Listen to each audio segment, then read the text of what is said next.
Hi everyone, good morning. मैं पंकज मौर्य, आप सबका स्वागत है आपके अपने यूट्यूब चैनल में। आज हम लोग देखेंगे टॉप 50 एमसीक्यूज का पार्ट थर्ड, जो कि आपके UP TGT, PGT, PPSC, TRE 4.0 के लिए बहुत ज़्यादा क्रूशियल होने वाला है। चलिए चलते हैं अपने सेशन की तरफ। Let's start. Question number 101, the line heigh ho sing heigh ho unto the green holly from.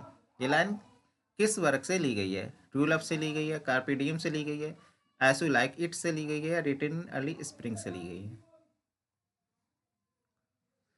इसका करेक्ट आंसर हो जाएगा option C, as you like it से ये लाइन ली गई है। एक्सप्लेनेशन देखते हैं। ये line as you like it से ली गई है। एज यू लाइक इट में एक सॉन्ग आया है, blow blow the winter wind, इसी सॉन्ग की ये लाइन है, और ये सॉन्ग आया है एक्ट सेकेंड और सीन सेवेंथ में। क्वेश्चन नंबर 102,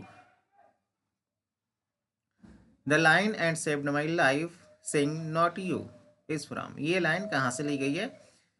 शेक्सपियर की सोनेट 30 से ली गई है, या सोनेट 145 से ली गई है, या सोनेट नंबर 130 से ली गई है? सेव्ड माई लाइफ ये एक फ्रेज है, ये फ्रेज किस सोनेट में शेक्सपियर ने यूज किया है? इसका करेक्ट आंसर हो जाएगा ऑप्शन बी। सोनेट नंबर 145 में ये लाइन आई है, और ये फ्रेज याद रखिए, सेव्ड माई लाइफ। ये जो फ्रेज आया है सोनेट नंबर 145 में आया है। क्वेश्चन नंबर 103,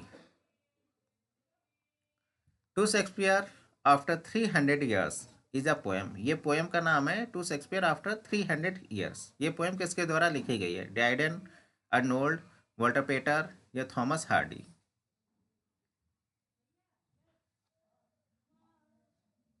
इस क्वेश्चन का करेक्ट आंसर हो जाएगा ऑप्शन डी, थॉमस हार्डी के द्वारा ये पोएम लिखी गई है, to Shakespeare after 300 years. Explanation देखिए। ये पोएम थॉमस हार्डी के द्वारा लिखी गई है शेक्सपियर की डेथ एनिवर्सरी पर। इस पोएम की जो थीम है, इस पोएम में थॉमस हार्डी ने डिस्क्राइब किया है विलियम शेक्सपियर को as a bright baffling soul. Bright baffling soul के रूप में विलियम शेक्सपियर को डिस्क्राइब किया है, who was least capturable of themes. तो विलियम शेक्सपियर को किसने ब्राइट बैफलिंग सोल के रूप में डिस्क्राइब किया है? तो थॉमस हार्डी ने डिस्क्राइब किया अपनी poem to Shakespeare after 300 years में।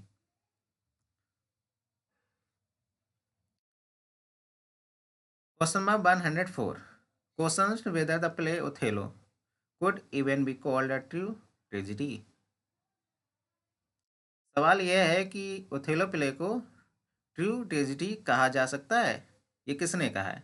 ड्राइडन, अर्नोल्ड, अर्नोल्ड या पोप, कॉलरिज या लैम्ब, या none?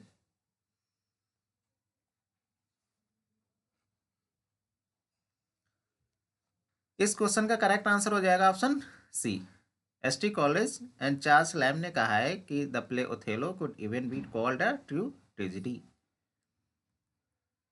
Question number 105, type of the wise who soar but never roam to the kindred points of heaven and home is a line from। ये line किस poem से ली गई है? To the skylark, to a skylark, the table turn, या none?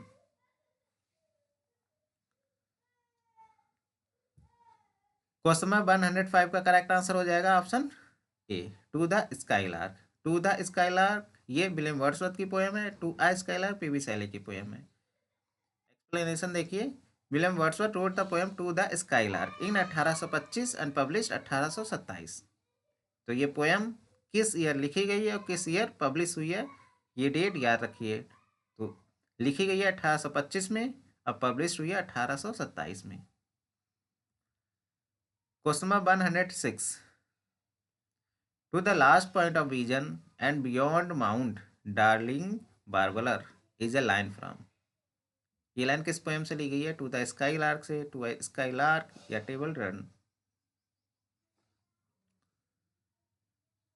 इसका correct answer हो जाएगा option A, to the skylark से ये भी लाइन ली गई है, to the last point of vision and beyond mount dairying बार्बलर।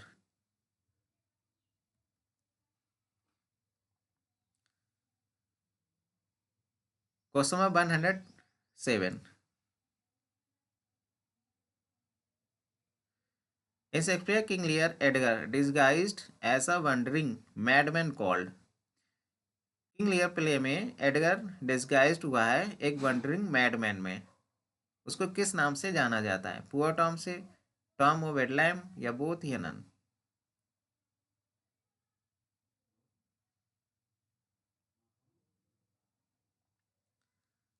Question number 107 का करेक्ट आंसर हो जाएगा option C, both. Poor Tom से नाम से भी जानते हैं और टॉम ओ वेडलैम्स के नाम से भी जानते हैं।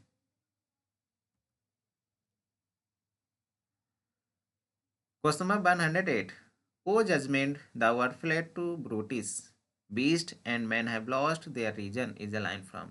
ये लाइन द टेम्पेस्ट से ली गई है, जूलियस सीजर से ली गई है, एज यू लाइक इट से ली गई है, मर्चेंट ऑफ वेनिस से ली गई है।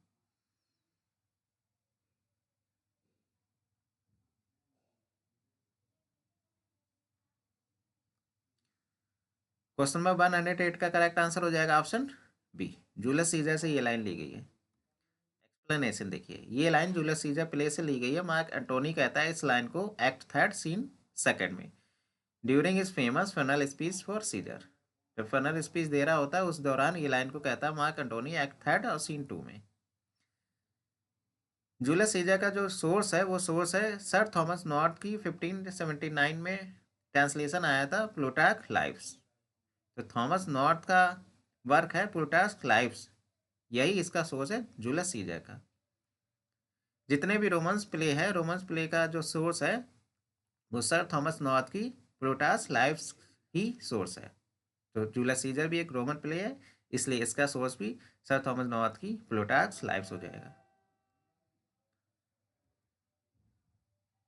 ये देखिए, Shakespeare Roman play including Julius Caesar, Antony Cleopatra, Coriolanus, ये रोमन प्ले है।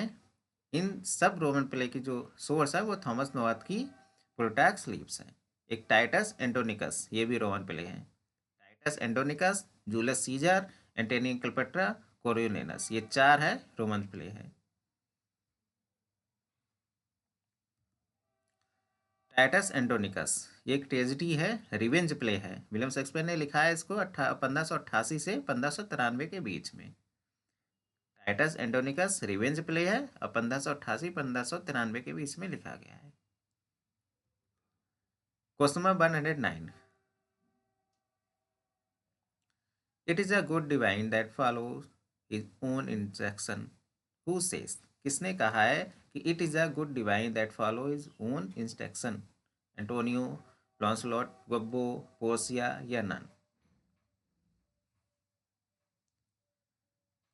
क्वेश्चन नंबर 109 का करेक्ट आंसर हो जाएगा ऑप्शन सी, पोर्सिया ने कहा है। एक्सप्लेनेशन देखिए, इस लाइन को पोर्सिया ने विलियम शेक्सपियर का प्ले है द मर्चेंट ऑफ वेनिस में कहा है। मर्चेंट ऑफ वेनिस की जो थीम है या सोर्स है या किस प्ले से ये प्रेरित हुआ है, तो उस प्ले का नाम है, एक इटालियन कलेक्शन ऑफ स्टोरीज है, इल पेकोरोन। इल पेकोरोन जो लिखा है गियोबैनी फ्योरेंटिनो, गियोबैनी फ्योरेंटिनो ने लिखा है इल पेकोरोनो। इसी से प्रेरित होकर विलियम शेक्सपियर ने मर्चेंट ऑफ वेनिस लिखा है। क्रिस्टोफर मार्लो का एक वर्क है द जीव ऑफ माल्टा, इससे भी बहुत ज़्यादा प्रेरित हुए थे विलियम शेक्सपियर। तो इसका सोर्स द जीव ऑफ माल्टा भी है और इल पेकोरोन जियोबैनी फ्योरेंटिनो भी है। और ये प्ले है anti semitic, merchant of Venice anti semitic है। कमेंट बॉक्स में कमेंट करके बताइएगा जॉन गाल्सवर्दी का कौन सा प्ले है जो एंटी सेमेटिक पर बेस है। Merchant of Venice anti semitic पर बेस है और जॉन गाल्सवर्दी का कौन सा प्ले है जो एंटी सेमेटिक पर बेस है। कमेंट बॉक्स में कमेंट करके बताइएगा। इसमें दो करेक्टर आए मर्चेंट ऑफ वेनिस में, साइलॉक और टूवल, जो कि ज्यूस करेक्टर होते हैं।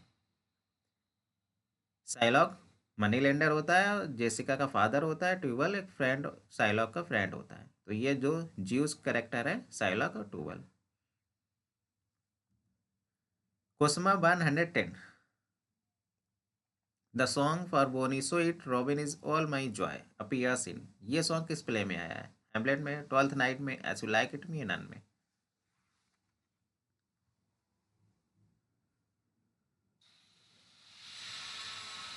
इसका करेक्ट आंसर हो जाएगा ऑप्शन ए। हेमलेट प्ले में ये सॉन्ग आया है। एक्सप्लेनेशन देखिए, ये जो सॉन्ग है for bonny sweet Robin is all my joy, ये हेमलेट प्ले में आया है। इसको गाया ओफेलिया ने इन एक्ट 4 सीन 5 में, while she is in scene. तब ओफेलिया पागल हो जाती है, तब इस सॉन्ग को गाती है, for bonny sweet Robin is all my joy. Question number 111, nature herself was proud of his design and joys to wear the dressing of his line. Who said to whom? किसने किसके बारे में ये कहा है? बेन जॉनसन ने William Shakespeare के बारे में कहा है, शेक्सपियर ने बेन जॉनसन के बारे में कहा है, मैथ्यू अर्नोल्ड ने शेक्सपियर के बारे में कहा है, या टी.एस. इलियट ने विलियम शेक्सपियर के बारे में कहा है? Nature herself was proud of his design, जो नेचर है खुद प्राउड करती है उनकी डिजाइन पर, एंड जॉय आनंदित होती है, ड्रेसिंग ऑफ हिज लाइन, उनकी लाइंस को ड्रेसिंग करके पहनने में आनंदित होती है। तो इसका करेक्ट आंसर हो जाएगा ऑप्शन ए। बेन जॉनसन ने विलियम शेक्सपियर के बारे में कहा है कि nature herself was proud of his design and joys to wear the dressing of his line. Question number 112, the storm scene appears in William Shakespeare's play. Storm scene किस play में आया है? मैकबेथ में, हैमलेट में, King Lear में, या Othello में?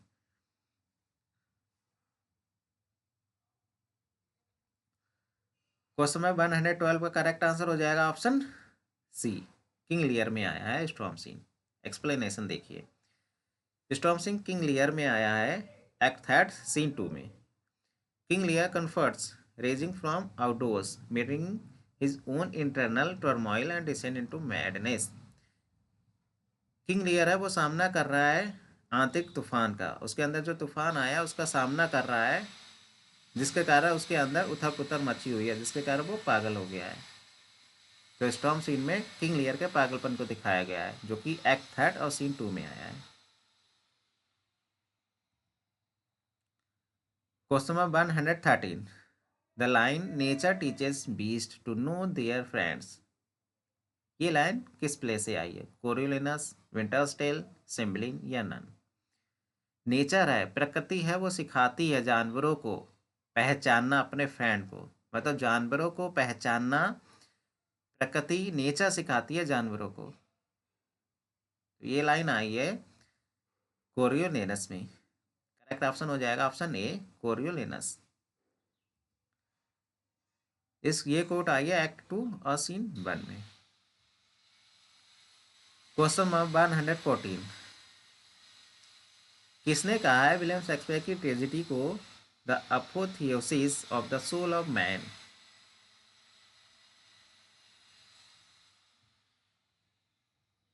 इसका करेक्ट आंसर हो जाएगा ऑप्शन डी, चार्ल्टन ने कहा है विलियम शेक्सपियर की ट्रेजेडी को the apotheosis of the soul of man. Question number 115, who referred to William Shakespeare as barbling his native wood notes wild? किसने रिफर किया है विलियम शेक्सपियर को as warbling his native wood notes wild? T S. Eliot ने, William Wordsworth ने, Charles Lamb ने, John Milton ने? Very important question है TGT के पॉइंट ऑफ व्यू से। इसका करेक्ट आंसर हो जाएगा ऑप्शन डी, जॉन मिल्टन ने रिफर किया है विलियम शेक्सपियर को warbling his native wood notes wild. Explanation देखिए, जॉन मिल्टन ने रिफर किया है अपनी पोएम एल एलेग्रो में, मिल्टन ने कहा है शेक्सपियर को फैंसी चाइल्ड। तो मिल्टन ने शेक्सपियर को फैंसी चाइल्ड भी कहा है और warbling his native wood notes wild भी कहा है। ये 3 लाइन है एल एलेग्रो की, फेमस 3 लाइन है। If Jonson's learned sock be on or sweetest Shakespeare fancy child, warble his native wood notes wild, ये तीनों लाइन एल एलेग्रो से ली गई है। Question number 116, who is referring to Macbeth as the dead butcher in the play? कौन refer कर रहा है मैकबेथ को dead butcher in the play में? इसका करेक्ट आंसर हो जाएगा option C, Malcolm. Malcolm refer कर रहा है मैकबेथ को, कह रहा है कि डेड बूचर। क्वेश्चन नंबर 117, इस क्वेश्चन का आंसर रिस्पॉन्स करिए, क्या होगा। टेम्पटेशन सीन किस प्ले में आया है, ओथेलो में, हैमलेट में, मैकबेथ में या नन।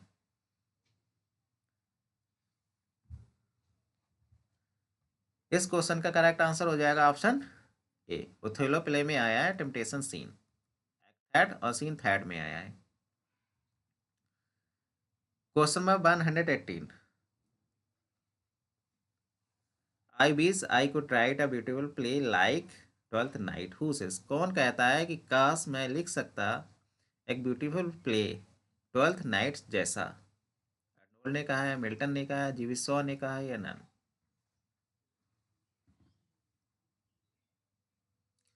इसका करेक्ट आंसर हो जाएगा ऑप्शन सी, जीवी शॉ ने कहा है I wish I could write a beautiful play like Twelfth Night. Question number 119, most original and perfect of Shakespeare's productions said by, very important question है। William Hazlitt, Browning, T S. Eliot या none. इसका correct answer हो जाएगा option B, William Hazlitt ने कहा है most original and perfect of Shakespeare's productions. The Tempest play के बारे में कहा है, विलियम हैजलिट ने कहा है the Tempest is one of the most original and perfect of Shakespeare's productions. तो टेम्पेस्ट प्ले को लेकर इन्होंने ये बात कही है। क्वेश्चन नंबर 120,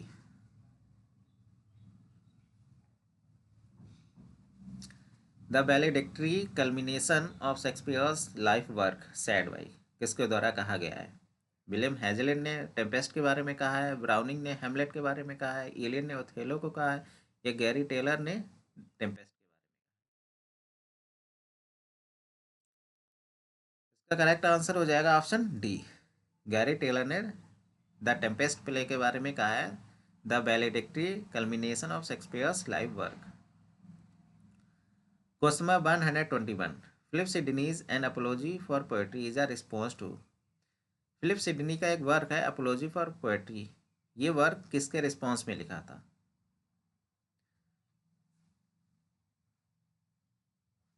तो इसका करेक्ट आंसर हो जाएगा option C, Stephen Gosson the school of abuse. Stephen Gosson का एक वर्क था द स्कूल ऑफ अब्यूज, इसी के रिस्पॉन्स में फिलिप सिडनी ने अपना वर्क अपोलॉजी फॉर पोएट्री लिखा है। Question number 122, who wrote a different version of the Tempest known as the enchanted island, किसने लिखा है एक डिफरेंट वर्जन टेम्पेस्ट का जो जाना जाता है इंचेंटेड आइलैंड के नाम से। Charles Knight, Edward Dowden, John Dadden, Wilson night.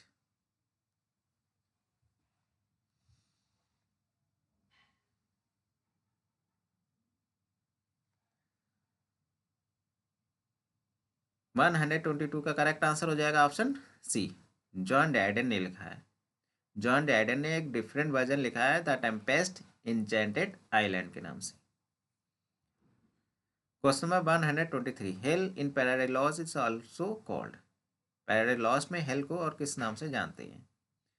Tartarus, earthly Doom, Titanic hall, titanium house.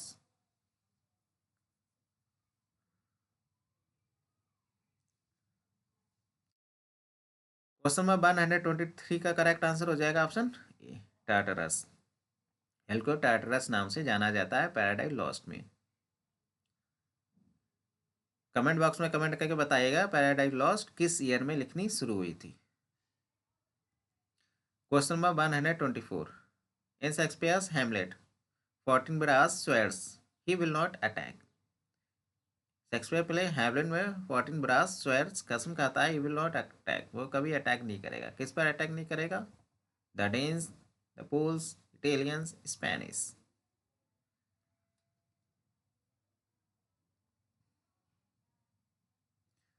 इसका करेक्ट आंसर हो जाएगा ऑप्शन ए, द डेन्स यानी डेनमार्क।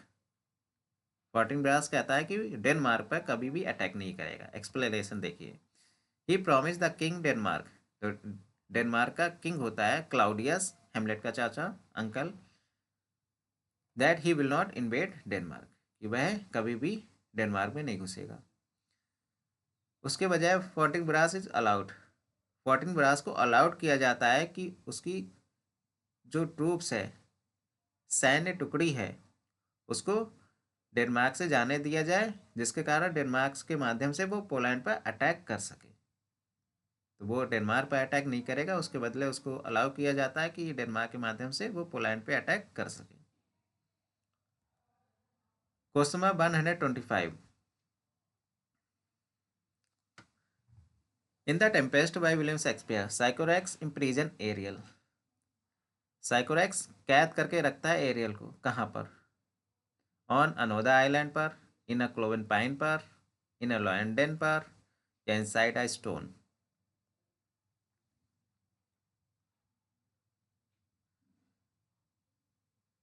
125 का करेक्ट आंसर हो जाएगा ऑप्शन बी, इन अ क्लोवन पाइन पर। एक्सप्लेनेशन देखिए। टेम्पेस्ट प्ले में साइकोरेक्स होता है जो कैद करके रखता है एरियल को क्लोवन पाइन ट्री में फॉर 12 ईयर्स। 12 सालों तक एरियल को कैद करके रखता है क्लोवन पाइन ट्री में।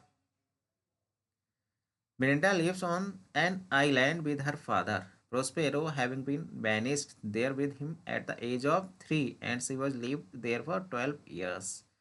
मिरिंडा और उसके फादर प्रोस्पेरो को बैनिश कर दिया जाता है जब मिरिंडा की एज होती है 3 साल, और 12 साल तक वो आइलैंड पर रहती है। Question number 126। Which work of Wordsworth was criticized and rejected in the words impossible that the play should succeed in the representations? Recluse, Prelude, Tintin the Wanderers। William Wordsworth का कौन सा वर्क है जिसको criticise किया जाता है, reject किया जाता है, और इन वर्ड्स के साथ में रिजेक्ट या क्रिटिसाइज किया जाता है, कहा जाता है impossible that the play should succeed in the representation.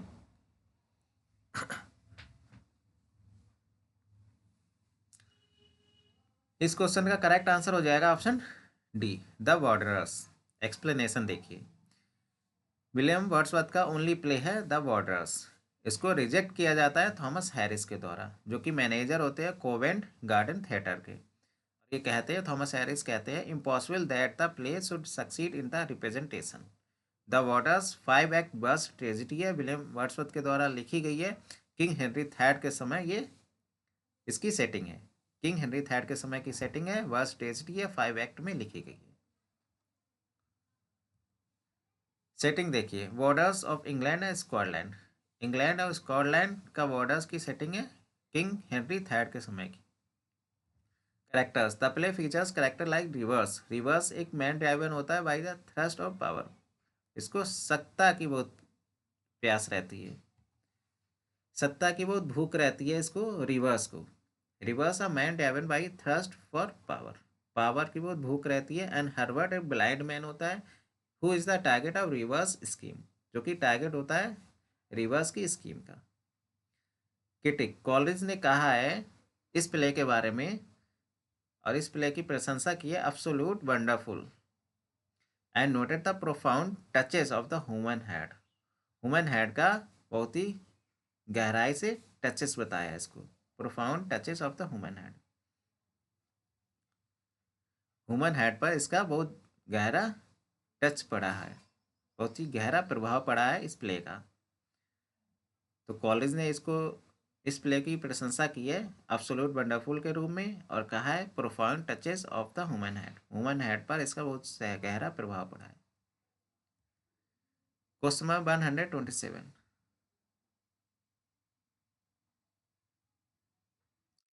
Who wrote the poem epitaph on the admirable dramatic poet William Shakespeare. किसने लिखी है ये पोएम? वर्ड्सवर्थ ने, डॉक्टर जॉनसन ने, जॉन मिल्टन ने, ड्राइडन ने।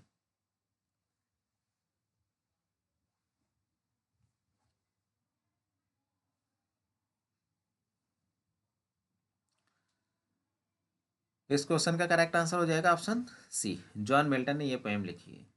इस पोएम को ऑन शेक्सपियर नाम से भी जाना जाता है। On Shakespeare is John Milton's first published poem, originally published under the title an epitaph of the admirable dramatic poet William Shakespeare in 1632। On Shakespeare लिखी तो गई थी 1630 में, कंपोज हुई थी 1630 में, और ये पब्लिश हुई थी 1632 में। तब विलियम शेक्सपियर का सेकंड फोलियो आया था, सेकंड फोलियो में पब्लिश हुई थी 1632 में, लिखी गई थी, कंपोज हुई थी 1630 में। Question number 128. The poet is a semi barbarian in a civilised community said by. किसने कहा है the poet is a semi barbarian in a civilised community? Shelley, Ben Jonson, Thomas Love Peacock या टी एस इलियट? इसका correct answer हो जाएगा option C, Thomas Love Peacock ने कहा है the poet is a semi barbarian in a civilised community. इस phrase को Thomas Love Peacock ने अपने ऐसे the four ages of poetry में कहा है, जहां पर इन्होंने डिस्क्राइब किया रोमांटिक पोएट्स को अनसिविलाइज्ड और कंपेयर किया रोमांटिक पोएट्स को कंपेयर किया establish society of their time. उस टाइम की जो स्टेब्लिश सोसाइटी थी उससे तुलना की है और रोमांटिक पोएट्स को अनसिविलाइज्ड बताया है, असभ्य बताया है. Question number 129. The phrase "region in madness" is most commonly associated with the William Shakespeare's play. "region in madness" ये एक फ्रेज है, किस प्ले से ये जुड़ा हुआ फ्रेज है? King Lear, Macbeth, Hamlet, Lady Macbeth?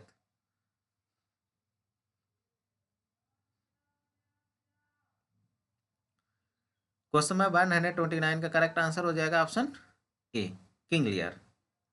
Reason in madness ये एक फ्रेज है, ये किंग लियर प्ले में आया है. एक्सप्लेनेशन देखिए. Reason in madness directly quoted from the play, जहाँ पे करेक्टर एडगर डिस्क्राइब करता है लियर की मैडनेस को और कहता है matter and impertinency mixed reason in madness. तो रीजन इन मैडनेस ये फ्रेज किंग लियर में आया है. एडगर ने ये इस फ्रेज को कहा है reason in madness. Question number 130. Who tells Macbeth the queen my lord is dead? कौन कहता है मैकबेथ से the queen my lord is dead? Ross, Lennox, Macduff या सैटन? क्वेश्चन नंबर 130 का करेक्ट आंसर हो जाएगा ऑप्शन डी, सैटन ने कहा है. एक्सप्लेनेशन देखिए. मैकबेथ का सर्वेंट सैटन होता है, वो कहता है the queen my lord is dead, act 5 scene 5. जब लेडी मैकबेथ मर जाती है तो मैकबेथ का सर्वेंट सैटन न्यूज लेकर आता है और कहता है मैकबेथ से the queen my lord is dead, act 5 scene 5 में. Question number 131. Who call poetry a speaking picture with the end to teach and the delight? किसने कहा है पोएट्री को poetry is a speaking picture with the end to teach and the delight? Philip Sidney, Aristotle, Matthew Arnold, P B Shelley?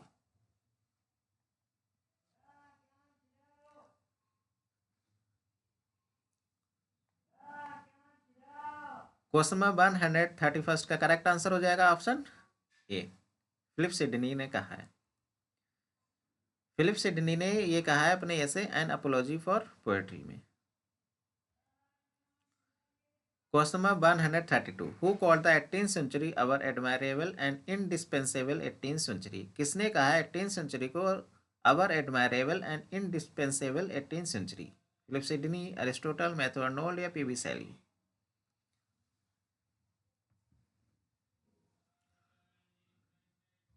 Question number 132 का correct answer हो जाएगा option सी, Matthew Arnold ने 18th century को कहा है our admirable and indispensable 18th century. Matthew Arnold ने 18th century को age of reason भी कहा है.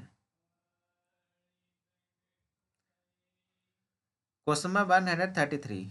Odd originated in Roman, Italy, Greek, none?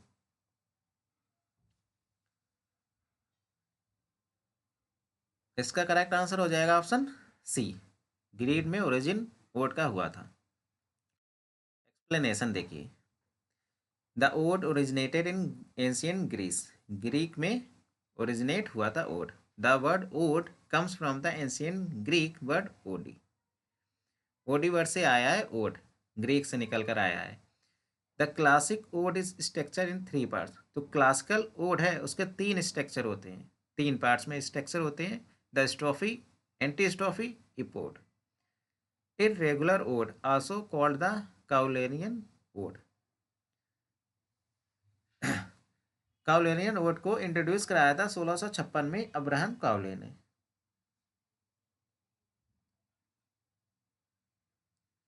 इसीलिए इरेगुलर ओड को काउलियन ओड भी कहते हैं, क्योंकि अब्राहम काउले ने इंट्रोड्यूस कराया था 1656 में। Ode ode is a formal ceremonial lyric poem, long lyric poem होती है, दैट प्रेज और celebrate a person, place, things और आइडियाज। मतलब वोट फॉर्मल होता है, लॉन्ग लिरिक पोएम होती है, सेरिमोनियल लिरिक पोएम होती है, और प्रशंसा की जाती है, सेलिब्रेट किया जाता है पर्सन, प्लेस या थिंग्स या किसी आइडिया की को जश्न मनाया जाता है। कोई पर्सन है, कोई विजय प्राप्त करके आया, जीत कर आया है, तो उसकी प्रशंसा में, उसके सेलिब्रेशन में ओड कहा जाता है। तो एक लिरिक लॉन्ग लिरिक पोएम है। अब ballad is a narrative poem, बल्कि बैलेड एक नैरेटिव पोएम है, simple rhythmic style that tells a story sometimes set to music. Ballad narrative poem होती है, सिंपल रिथमिक स्टाइल होता है, और टेल्स इसमें एक स्टोरी को बताया जाता है, और उसकी सेटिंग म्यूजिक पर भी होती है कभी कभी, समटाइम्स सेटिंग टू म्यूजिक। आगे देखिए और समझ में आएगा। ओड ओड का पर्पस क्या होता है? Express admiration, admiration, praise, reflection on a specific subject. मतलब कोई भी स्पेसिफिक सब्जेक्ट की कोई भी स्पेसिफिक सब्जेक्ट पर प्रशंसा करने के लिए ओड लिखे जाते हैं। Form ode can have complex stanza pattern and are often formal in tone. मतलब ओड फॉर्मल होता है, ओड का जो टोन होता है वो फॉर्मल होता है। ओरिजिन ओड ओड जो आया वो आया ग्रीक पोएट्री से। ऑफन संग एंड चैंटेड, जहाँ पर ओड को गाया जाता है। स्ट्रक्चर ओड का जो स्ट्रक्चर है वो 3 पार्ट्स में है, strophe, antistrophe and epode. Tone serious रहता है, reflective and elevated. Main point है कि जो ओड लिखे जाते हैं वो प्रशंसा पर लिखे जाते हैं। कोई व्यक्ति जीत कर आया है, विक्ट्री प्राप्त करके आया है, तो उसकी प्रशंसा में सेलिब्रेट किया जाता है ओड। ओड की टोन फॉर्मल होती है, ग्रीक से आया है, और क्लासिकल ओड के 3 स्ट्रक्चर होते हैं, स्ट्रोफी, एंटी स्ट्रोफी एंड इपोड। टोन इसकी सीरियस रहती है, रिफ्लेक्टिव एंड एलिवेटेड रहती है। अब बैलेट देखिए। बैलेट का पर्पस क्या होता है? बैलेट का पर्पस होता है टेल अ स्टोरी। इसमें एक स्टोरी बताई जाती है ड्रामेटिक और इमोशनल वन। जो स्टोरी बताई जाती है वो ड्रामेटिक होती है, इमोशनल वे में बताई जाती है। Ballad often use simple rhythmic language and may have a refrain. Refrain यानी repeated line of stanza. Ballad में रिफ्रेन होता है, रिफ्रेन के माध्यम से ही स्टोरी को बताया जाता है। Origin ballad have roots in folk tradition. Ballad folk tradition से आया है, एंड वर ऑफन संग और रिसाइटेड ओरली। इसको गाया भी जाता है और मौखिक रूप से भी इसको रिसाइट किया जाता है, मतलब ओरल भी इसको रिसाइट किया जा सकता है। स्ट्रक्चर देखिए। Ballad often features quatrains, 4 line stanza, alternating time. Ballad 4 line stanza क्या होते हैं, जिसको क्वार्टेंस कहते हैं। अब कमेंट बॉक्स में कमेंट करके बताइएगा 5 लाइन स्टेंजा को क्या कहते हैं। 4 लाइन स्टेंजा क्वार्टेन होती है, क्वार्टेन में ही बैलेट लिखे जाते हैं। बैलेट की जो टोन होती है ट्रेजिक होती है, रोमांटिक होती है, हिस्टोरिकल होती है, इवन ह्यूमरस भी हो सकता है। तो मेन पॉइंट यह रखिए, बैलेट में रिफ्रेन पाया जाता है, ड्रामेटिक इमोशनल वे में स्टोरी को बताया जाता है, फोक ट्रेडिशन इसकी ओरिजिन है, इसको ओरली भी रिसाइट किया जा सकता है, क्वार्टेन में लिखा जाता है, और जो टोन होती है वो रोमांटिक होती है, हिस्टोरिकल होती है, और इवन ह्यूमरस भी हो सकती है, लेकिन ओड फॉर्मल होती है। Question number 134, which critic found Milton's poetry harsh and unequal with little music. कौन से क्रिटिक हैं जिन्होंने मिल्टन्स की पोएट्री को harsh and unequal with little music पाया है? Matthew Arnold, William Hazlitt, Samuel Johnson, Alfred Tennyson. Milton's की poetry को harsh and unequal with little music किसने कहा है? तो कहा है सैमुअल जॉनसन ने। करेक्ट आंसर हो जाएगा ऑप्शन सी। ये देखिए, Samuel Johnson 18th century critic है who found Milton's blank verse. Milton's के ब्लैंक वर्स को डिप्लोरेबल एट टायरसम भी कहा है। Johnson believe that poetry is distinguished by the music of metre. Doctor Johnson का मानना है कि पोएट्री तो म्यूजिक ऑफ मीटर से अलग है। Johnson praised man for his power to display the vast, illuminating, splendid, enforcing, awful, darkening, glooming, aggravating the dreadful. Doctor Johnson ने प्रशंसा की है मिल्टन की और उनके पावर की, और ये कहकर प्रशंसा की है कि display the vast, illuminating the splendid, enforcing the awful, darkening the gloomy, aggravating the dreadful. Dr. Johnson believed that Milton had a peculiar power to Antonius. Doctor Johnson का मानना है कि मिल्टन के पास पेकुलियर पावर थी, peculiar power to astonish. Doctor Johnson believe that Milton had a specialised ear for verbal music. Doctor Johnson का मानना था कि जॉन मिल्टन के पास स्पेशलाइज्ड ईयर थे फॉर वर्बल म्यूजिक के लिए. तो ये बातें डॉक्टर जॉनसन ने जॉन मिल्टन के बारे में कही है. Question number 135. Who called Shakespeare's play King Lear the most elemental and primeval of Shakespeare's play? किसने कहा है किंग लियर को the most elemental and primeval of Shakespeare's play? AC Bradley, Matthew Arnold, William Hazlitt, AC सोइनबर्न.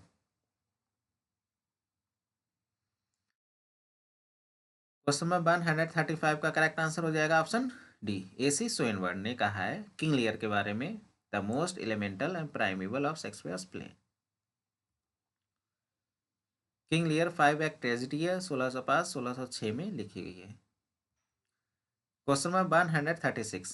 The line small things make base men proud is from William Shakespeare's play. किस play से ये line ली गई है? Henry Fourth, Henry Six, Henry Two, Henry six.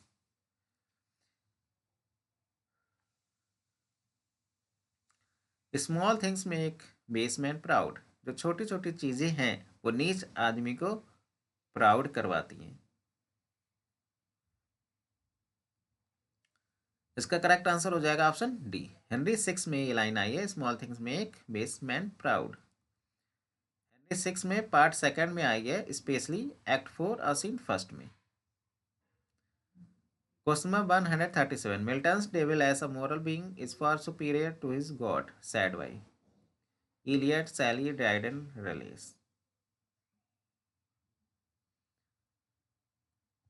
Question number 137 का correct answer हो जाएगा option B, PV Shelley ने कहा है Milton's devil as a moral being is far superior to his God. PB Shelley ने ये स्टेटमेंट दिया है जॉन मिल्टन्स की एपिक पोएम पैराडाइज लॉस्ट को लेकर. Milton's devil as a moral being is far superior to his God, ये statement refer है Paradise Lost को. Question number 138. The new classical age in English literature follow the models of Roman and Greek literature, Italy and Roman literature, Greek and Italy literature या none. New classical as English literature में किसके models को follow करती है? Question number 138 का correct answer हो जाएगा option A, Roman and Greek literature के मॉडल्स को फॉलो करती है न्यू क्लासिकल एज. ये देखिए, न्यू क्लासिकल पीरियड में जो राइटर थे वो राइटर थे John Dryden, Alexander Pope, Jonathan Swift, Daniel Defoe और Samuel Johnson. New classical period 1660 से 1798 तक चला है. Can be divided into 3 stage. New classical period 3 stage में डिवाइड किया गया है. 1660 से 1798 तक चला है न्यू क्लासिकल पीरियड. 3 स्टेज में डिवाइड है. पहली स्टेज है द रेस्टोरेशन पीरियड, दूसरी है द अगस्टन पीरियड और तीसरी है द एज ऑफ जॉनसन. सबसे पहले देखते हैं द रेस्टोरेशन पीरियड को. द रेस्टोरेशन पीरियड 1660 से 1700 तक चला है. इसी को एज ऑफ जॉन ड्राइडन भी कहते हैं. तो रेस्टोरेशन पीरियड को ही एज ऑफ जॉन ड्राइडन भी कहते हैं. 1660 से 1700 तक चला है ये पीरियड. द अगस्टन पीरियड 1700 से 1745 तक चला है. इस एज को एज ऑफ पोप या एज ऑफ रीजन भी कहते हैं. तो किस एज को एज ऑफ रीजन कहते हैं? द अगस्टन पीरियड को एज ऑफ रीजन भी कहते हैं. द एज ऑफ जॉनसन 1745 से 1798 तक चला है और इस एज को एज ऑफ ट्रांजिशन या एज ऑफ सेंसिबिलिटी भी कहते हैं। तो एज ऑफ सेंसिबिलिटी या एज ऑफ ट्रांजिशन को एज ऑफ डॉक्टर जॉनसन भी कहते हैं। तो रेस्टोरेशन पीरियड 1660 से 1700, age of Dryden. Augustan period 1745, age of Pope, age of reason, age of Doctor Johnson 1745 से 1798, age of transition, age of sensibility. Question number 139, where did Wordsworth mention Gray's on the death of Richard best. Wordsworth mention करते हैं Gray की एक poem death of Richard best, कहाँ पर mention करते हैं? To the कुक्कू में मेंशन करते हैं, टू द स्काई लार्क में, the world is too much with us में, या preface to the lyrical ballad में। क्वेश्चन नंबर 139 का करेक्ट आंसर हो जाएगा option D, preface to the lyrical ballad में मेंशन करते हैं ग्रे की पोएम है the death of Richard West. Explanation देखिए, William Wordsworth mention Thomas Gray sonnet on the death of Richard West in the preface his 1798 collection lyrical ballads. जो preface आया था 1800 में, वहाँ पर इन्होंने मेंशन किया है थॉमस ग्रे की sonnet on the death of Richard West poem को। वर्ड्सवर्थ यूज करते हैं पोएम को एक एग्जाम्पल के रूप में। Incorrect use of poetic language, Wordsworth ने यूज किया इस पोएम को एक एग्जाम्पल के रूप में ग्रे की incorrect use of poetic language. Grey ने गलत तरीके से पोएटिक लैंग्वेज का यूज किया है। ग्रे ने यह पोएम 1775 में लिखी है। ये पोएम बताती है एक पीड़ा, उनकी पीड़ा है जो उनके पोएट रिचर्ड बेस्ट एक्सपायर हो गए थे, ख़त्म हो गए थे 1742 में। उसके बाद में दुखी होकर उन्होंने ये पोएम लिखी है 1775 में। इस पोएम में इंपॉर्टेंट लाइन है, in vain to me the smiling morning shine, my lonely anguish melts no heart but mine. Question number 140, lift not thy spear against the muses power is a line from.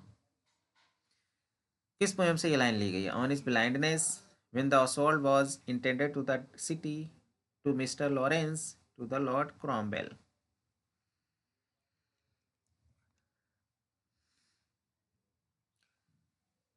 Question number 140 का correct answer हो जाएगा option B, when the assault was intended to the city. ये चारों option, चारों poem John Milton ही की है। On his blindness, when the assault was intended to the city, to Mister Lawrence, to the Lord Cromwell, John Milton की चारों sonnet है। इसका करेक्ट आंसर हो जाएगा ऑप्शन बी। एक्सप्लेनेशन देखिए, ये सोनेट जो लिखी है 1642 में लिखी है जॉन मिल्टन ने। This sonnet was pen during a time when London was anticipating an attack from King Charles first and Milton use the poem to call the heroes and defend the city. इस poem को Milton ने लिखा है, जब लिखा है तब ऐसा अनुमान लगाया जा रहा था कि किंग चार्ल्स फर्स्ट लंदन पर अटैक करेगा। अब मिल्टन ने इस पोएम को यूज़ किया है, आह्वान किया है इस पोएम में हीरोज़ का, जो हीरो आएंगे और सिटी को बचाएंगे। तो ये एक एंटिसिपेटिंग है, अनुमानित है कि इस पोएम के माध्यम से इन्हें अनुमान लगाया है कि किंग चार्ल्स फर्स्ट लंदन पर अटैक करेंगे। Question number 141, the play Julius Caesar opens with the speech of. किसकी स्पीच के साथ जूलियस सीजर की ओपनिंग होती है? Mark Antony, Portia, Cinna, Flavius. Question number 141 का करेक्ट आंसर हो जाएगा ऑप्शन डी, फ्लेवियस के स्पीच के साथ जूलियस सीजर की ओपनिंग होती है। एक्सप्लेनेशन देखिए, the play open with the scene featuring the tribunes Flavius and Marullus. Flavius and Marullus बात कर रहे होते हैं कॉमन पीपल से, सेलिब्रेट कर रहे होते हैं सीजर की विक्ट्री में। जूलियस सीजर में ने जो विजय प्राप्त की है उसके बारे में बात कर रहे होते हैं, कॉमन लोगों से, आम लोगों से बात कर रहे होते हैं। Question number 142, a figure of speech that replace a proper name with an epithet. एक फिगर ऑफ स्पीच है जिसमें रिप्लेस कर दिया जाता है प्रॉपर नेम को विद एन एपिथेट, एक विशेषण के साथ। प्रॉपर नेम की जगह पर एक विशेषण का यूज किया जाता है। वर्नाकुलर, एंटोनोमासिया, ट्रेवेस्टी या स्टेप। क्वेश्चन नंबर 142 का करेक्ट आंसर हो जाएगा ऑप्शन बी, एंटोनोमासिया। एक ऐसी फिगर ऑफ स्पीच है जहाँ पे एक विशेषण दे दिया जाता है प्रॉपर नेम की जगह पे, जिसको एंटोनोमासिया कहते हैं। जैसे the Bard is an antonomasia for Shakespeare. Shakespeare का एक विश्लेषण दे दिया गया है द वर्ड, तो विलियम शेक्सपियर की जगह पे द वर्ड यूज करना एंटोनोमासिया का एग्जाम्पल है। Question number 143, the best portion of a good man's life is the little nameless unremembered acts of kindness and love. These lines are from Ode to Duty, Lyric Ballad to Milton Yannon. The best portion of the good man's life, his little nameless unremembered acts of kindness and love. ये line ली गई है, इसका correct answer हो जाएगा option B. Lyrical ballot से ये line ली गई है, best portion of good man's life. Question number 144. Poetry has significant use in process of knowledge creation and progression of human beings. ये डेफिनेशन पोएट्री की किसने दी है? Henry James, John Dryden, Matthew Arnold, John Milton. इसका correct answer हो जाएगा option सी। Matthew Arnold ने define किया है पोएट्री को, poetry has significant use in the process of knowledge creation and progression of human beings के रूप में। मैथ्यू आर्नोल्ड ने पोएट्री की ये डेफिनेशन अपने एसे द स्टडी ऑफ पोएट्री में दी है। तो स्टडी ऑफ पोएट्री ये ऐसे किसका है? मैथ्यू आर्नोल्ड का है। क्वेश्चन नंबर 145, स्टेटमेंट बताना है किसका स्टेटमेंट है। We hate poetry that has palpable design upon us is said to in a relation to Wordsworth. Shelley's, Coleridge's, Lamb's या कीट्स।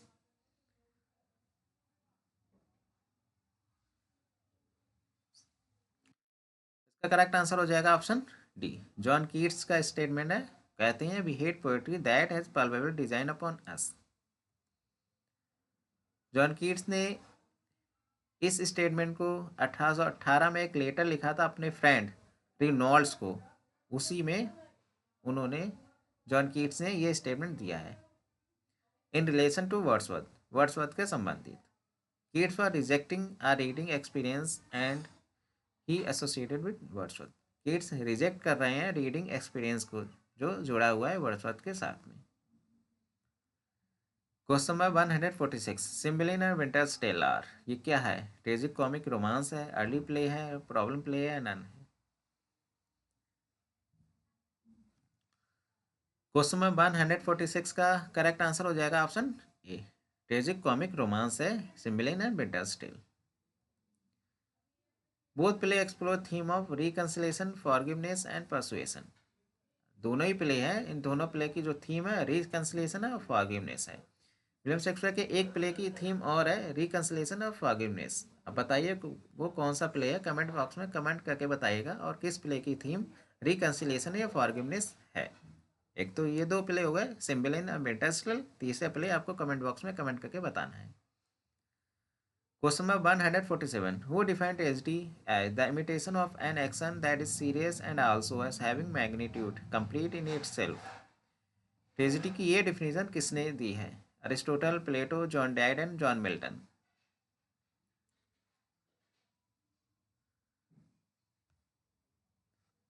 क्वेश्चन नंबर 147 का करेक्ट आंसर हो जाएगा ऑप्शन ए। अरिस्टोटल ने ये डिफिनेशन दी है ट्रेजेडी की और कहा है the imitation of an action that is serious and also and having magnitude complete in itself. Question number 148, poems that he wrote are very popular. यहाँ पे फिल करना है, फ्यू आएगा, आ फ्यू आएगा, द फ्यू आएगा या none आएगा। देखिए यहाँ पे पोएम्स है, पोएम काउंटेबल नाउन है। अब काउंटेबल नाउन है, अब यहाँ पे फिल करने के एक ट्रिक बता रहे हैं। अगर सेंटेंस में दो वर्ब आती है, यहाँ पे दो वर्ब आई है, एक रोट आई है, एक आर आया है, दो वर्ब आई है। अगर दो वर्ब सेंटेंस में आती है, अब काउंटेबल नाउन है तो द फ्यू का यूज होगा, ना फ्यू यूज होगा ना आ फ्यू यूज होगा। अगर अनकाउंटेबल नाउन है तो द लिटिल यूज होगा। सबसे पहली बात देखिए नाउन कैसा है, काउंटेबल अनकाउंटेबल। अगर दो वर्ब आइए तो द फ्यू या द लिटिल आएगा, ना आ लिटिल आएगा, ना आ फ्यू आएगा, ना आ फ्यू आएगा, ना आ लिटिल आएगा। आएगा तो द फ्यू आएगा। अगर काउंटेबल है तो द फ्यू आएगा, अनकाउंटेबल है तो द लिटिल आएगा। अब यहाँ पे देखिए दो वर्ब आई है, रोट एंड एट, और जो नाउन है वो भी काउंटेबल नाउन आया है, इसलिए यहाँ पे द फ्यू आएगा। तो करेक्ट ऑप्शन हो जाएगा ऑप्शन सी। तो द फ्यू या द लिटिल को फिल करने के लिए सबसे अच्छी ट्रिक है कि सेंटेंस में अगर दो वर्ब आए हैं तो द फ्यू या द लिटिल आएगा। अगर काउंटेबल है तो द फ्यू, अनकाउंटेबल है तो the little. Question number 149, Shakespeare's wanted art, who says? Robert Greene, Ben Jonson, John Dryden, Matthew Arnold. किसने कहा है शेक्सपियर वांटेड आर्ट? इसका करेक्ट आंसर हो जाएगा ऑप्शन बी, बेन जॉनसन ने कहा है Shakespeare wanted art. Ben Jonson ने ये स्टेटमेंट कहा है, कन्वर्सेशन कर रहे थे विलियम डमॉन्ट के साथ 1619 में, तभी कहा है that Shakespeare wanted art. Question number 150, sweet echo song appears in. किस वर्क में स्वीट इको सॉन्ग आया है? कॉमर्स में, लाइसिडास में, पैराडाइज लॉस्ट में, ऑफ एजुकेशन में।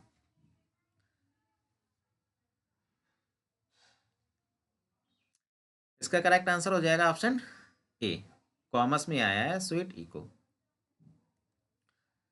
ये सॉन्ग जॉन मिल्टन की एक वर्क है कॉमर्स, जो कि मास्क है, इसी मास्क में ये सॉन्ग आया है sweet echo. The song was created to showcase the musical skills of Alice Egerton, a talented singer. Alice Egerton जो कि बहुत टैलेंटेड सिंगर है, इनके म्यूजिकल स्किल्स को क्रिएट करने के लिए इस सॉन्ग को क्रिएट किया गया था। मतलब एलिस एगर्टन के म्यूजिकल स्किल्स को दिखाने के लिए ये सॉन्ग क्रिएट किया गया था sweet echo. Comus is poem by John Milton. The song sweet echo was a set to music by Henry Lawes. उसका इस सॉन्ग का जो म्यूजिक है वो सेट किया था हेनरी लॉवेस ने। हेनरी लॉवेस ने इस सॉन्ग का म्यूजिक सेट किया था। Who was a strong advocate. Advocate का मतलब होता है सपोर्टर। हेनरी लॉवेस बहुत ज़्यादा सपोर्टर थे फॉर फीमेल म्यूजिशियन के लिए, तो फीमेल म्यूजिशियन के उनके बहुत ज़्यादा सपोर्टर थे, स्ट्रॉन्ग सपोर्टर थे। तो स्वीट ईगो सॉन्ग कॉमर्स में आया है। एलिस एगर्टन के म्यूजिकल स्किल को दिखाने के लिए इस सॉन्ग को क्रिएट किया गया है, और इस सॉन्ग को जो म्यूजिक दिया है वो हेनरी लॉवेस ने दिया है। हेनरी लॉवेस फीमेल म्यूजिशियन के बहुत ज़्यादा सपोर्टर थे। आज के लिए बस इतना ही। क्वेश्चन अगर पसंद आ रहा है चैनल को लाइक शेयर एंड सब्सक्राइब करना ना भूलिएगा। Thank you so much.